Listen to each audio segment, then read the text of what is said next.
Les 29 pays les plus pauvres représentent 9% de la population mondiale, mais ils n'ont reçu que 0,3% des près de 2 milliards de doses de vaccins anti-Covid-19 administrées dans le monde. Un chiffre loin des objectifs de l'Organisation mondiale de la santé qui s'appuie sur plusieurs mécanismes, dont COVAX, pour acheminer les doses dans les pays en développement. Il y a la Banque mondiale, il y a United, il y a d'autres structures. Il y a aussi aujourd'hui des acteurs différents.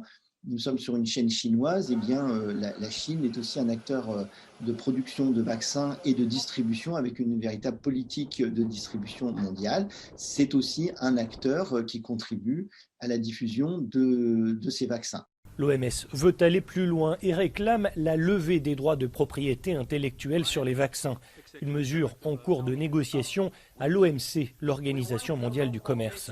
L'Organisation mondiale du commerce a accepté le principe qu'un brevet n'entraînait pas nécessairement l'interdiction pour un tiers de fabriquer. Simplement, lorsqu'il s'agit d'un génériqueur, il doit, à travers des mécanismes propres à l'Organisation mondiale du commerce, compenser le fait que ce génériqueur fabrique et s'engager à ne pas aller vendre sur un marché, on va dire, avec des capacités financières supérieures.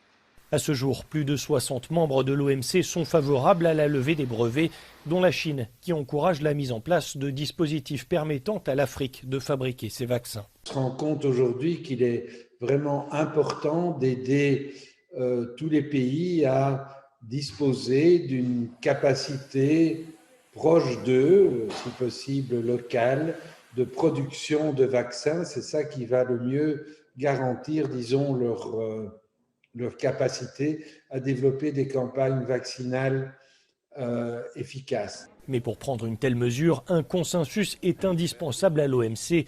Or, plusieurs oppositions persistent, dont celle de l'Union européenne et du Royaume-Uni, tandis que les laboratoires mettent en garde contre la perte de leur capacité d'innovation.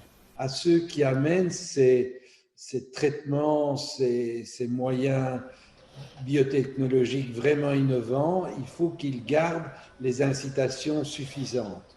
Aujourd'hui, les brevets font partie de ces incitants. Il va falloir donc, en collaboration avec ceux qui innovent, trouver des moyens pour assurer que cet effort se poursuive et que ceux qui prennent des risques soient récompensés pour cette prise de risque. Alors que les lignes bougent, des débats décisifs auront lieu les 8 et 9 juin à l'OMC.